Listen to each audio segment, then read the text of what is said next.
السلام عليكم ورحمة الله وبركاته. ازيكم حبايبي؟ عاملين ايه؟ يا رب تكونوا بخير. النهاردة هنعمل الكيكة العادية بتاعتنا اللي بنعملها يوميا مع الشاي وبنحب نشربها كده، بس هنعملها بطريقة مختلفة. انا عملتها معاكم قبل كده بطريقة، هسيب لكم اللينك ان شاء الله في صندوق الوصف. بس النهاردة هنعملها باللبن المغلي.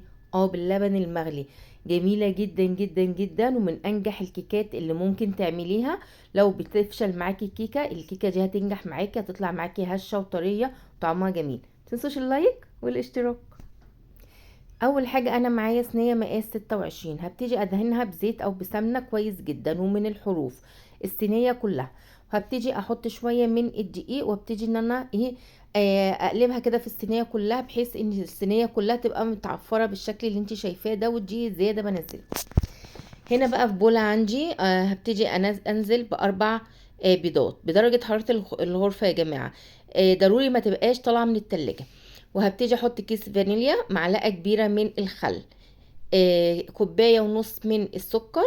هبتدي اضرب الكلام ده كله بالمضرب الكهربائي. ما عنديش مضرب كهربائي مش مشكلة، ممكن في الخلاط. وهبتدي اضرب الكلام ده كله لحد ما تديني فوم كبير ولون ابيض. شايفه المنظر عامل ازاي؟ عمل معايا فوم كبير واللون الابيض كده حلو جدا. هبتدي معايا كوبايه دي سمنه على زيت. حابه تستخدمي سمنه بس تمام، زيت بس تمام، بس انا بحب اعمل الميكس ده. السمنه بتدي طعم حلو والزيت بيدي هشاشه حلوه للكيكه. هبتدي اخلط الكلام ده لمده دقيقه. المواد الجافة اللي عندي انا معايا كوبايتين ونص من الدقيق، انا نخلاهم كويس جدا. حطيت عليهم كيس بيكنج باودر ورشة من الملح صغننة. وهبتدي ان انا اقلب المكونات الجافة دي كلها مع بعضيها عشان تندمج مع بعض. هاخد المواد الجافة دي وعلى البيض اللي احنا ضربناه مع بعض وهنزل بيه. هبتدي اجيب بقى مضرب سلك كده، وابتدي ان انا بالراحة الف الدقيق مع المواد السايلة بتاعتي، بحيث برضو ان ما تضربيش جامد وفي اتجاه واحد عشان الهواء اللي طلعناه من البيض ما يروحش معايا. الخليط زي ما انت شايفاه، بصي تقيل ازاي. ايوه احنا لسه محطناش اللبن. كوبايه لبن مغلي انا لسه طافيه عليه تماما، حتى هتلاقي الدخان طالع من اللبن. ما تخافيش، ولا هيسوي البيض ولا هيبوظ البيكنج باودر بتاعنا ولا اي حاجه. وابتدي قلبي بالراحه لحد ما الخليط كله يندمج مع بعض، وتبصي تلاقي الخليط ناعم معاكي جدا. زي ما انتي شايفه كده الخليط هيبقى ناعم ازاي. تمام قوي الخليط كده جميل. هاخد كده بقى الخليط بالشكل اللي انتي شايفاه ده بالنعوميه دي واللون الابيض الجميل ده، وهبتدي احطه في الصينيه عندي اللي احنا طبعا دهناها بماده دهنيه وبدقيق. وابتدي ان انا انزل الخليط كله في الصينيه. على فكرة ارتفاع الكيك يعني يعتمد كمان على الصينية اللي انت بتستخدميها. يعني ممكن تستخدمي صينية اصغر صينية اكبر على حسب الارتفاع اللي انت عايزاه. هخبطها طبعا خبطتين كده زي ما انت شايفة، اضغطها عشان الهواء اللي فيها يطلع.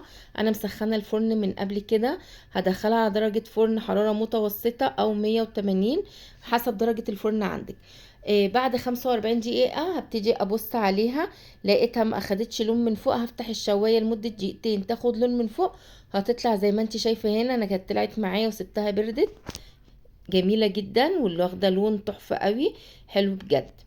هجيب تيجي بقى ان انا اقطعها بالحجم اللي انت عايزاه، بالطول. وبعدين هبتدي ان انا اقطعها بالعرض. بس احسن حاجة اما تيجي تقطعي الكيكة لازم تكون بردت معاكي عشان تديكي نتيجة كويسة، ما تبقاش سخنة هتفرول معاكي جامد. ممكن تسيبيها كده تمام قوي.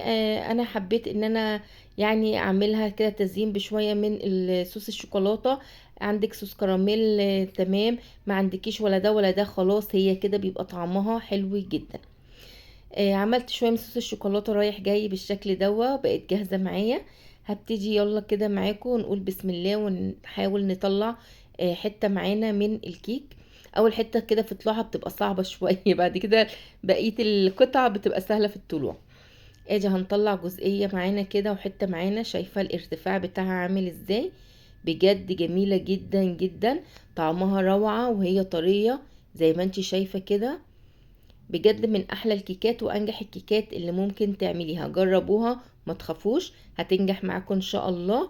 وان شاء الله باذن الله اشوفكم في فيديو تاني عن قريب. والسلام عليكم ورحمة الله وبركاته.